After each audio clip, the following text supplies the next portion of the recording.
புரிந்து கொள்ள வேண்டும். ஆறாவது என்ன சொன்னால் அல் இஸ்திஹ்ஸாஉ பித்தீன், மார்க்கத்துடைய சட்டத்தில் ஏதாவது ஒன்றை பரிகசித்தல்.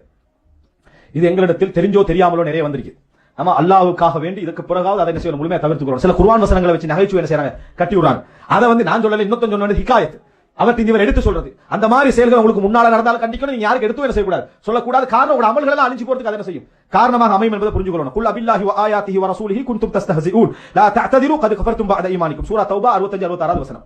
அதாவது முனாஃபிக்குகள் சிலர் என்ன செய்றாங்கன்னா, ரசூல் ஸல்லல்லாஹு அலைஹி வஸல்லம் அவங்களை பத்தியும் தோழர்களை பத்தியும் கொஞ்சம் நகைச்சுவா பேசுறாங்க, நக்கல் அடிச்சு கிண்டலாக இஸ்லாமியர்களை முஸ்லிம்களை பத்தி அப்படி பேசுறாங்க. அப்ப அல்லாஹ் தஆலா குர்ஆன் வசனம் இறக்குறான். ரசூலுல்லாஹ் கேட்ட டைம்ல அவங்க பதில் சொன்னாங்கடா, இது சும்மா நம்ம நகைச்சுவை ஜோக்குக்கு சொல்லி கொண்டிருந்தோம், நகைச்சுவை இஸ்லாத்தை பத்தி, ஆனா ஜோக்குக்கு சொன்னவன் சொல்றாங்க. அல்லாஹ் பதில் இறக்குறான், குல் அபில்லாஹி வ ஆயாத்திஹி வ ரசூலிஹி குன்தும் தஸ்தஹ்சிஊன். அல்லாஹ்வுடைய விஷயத்தில், நம்முடைய தூதருடைய விஷயத்தில், நம்முடைய வேத வசனங்களிலுமா நீங்கள் பரிகாசம் செய்தீர்கள், அதுலயே நீங்க பரிகாசம் செய்கிறீர்கள்.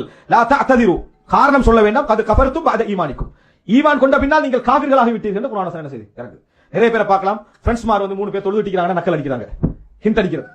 இது உங்களுக்கு இஸ்லாத்தை விட்டு என்ன செஞ்சிடும், நீங்க தொழாம இருக்கிறது வேற அம்சம், நீங்க தொழுதுட்டு வந்த ஒரு வேற அம்சம். ஆனா தொழுதுட்டு இருக்கிறவங்களை பார்த்து ஹிண்ட் அடிக்கிறது, தொழுவது அல்ல இந்த மாதிரி ஏதாவது நக்கல் அடித்தார் சொன்னால், ஒருவர் தாடி வளர்க்கல பாவம், ஆனா வளர்க்கிற ஒருவரை பார்த்து என்ன, அதை தாடி வளர்க்கறது ஒரு வெறுத்ததாக, ஒரு நகைச்சுவையாக, பரிகாசமாக பேசினார்னா, சிலர் கண்டைக்கு மேல எடுத்துட்டு போவாங்க, என்ன வெள்ளமானு கேட்கிறது. சரிங்களா? இப்படி கேட்டால், அதை பார்த்து அங்கீகரித்தால், நாங்கள் அதை பார்த்து சிரித்தால், நம்ம குஃப்ர்ல விடுறோம் அர்த்தம். கண்டைக்கு மேல விடுங்கன்னு சொன்னது யாரு? அல்லாஹ்வுடைய தூதர். அதை பரிகசிக்கிற யாரு? நாங்க. அப்ப யாரை பரிகசிக்கிறோம்?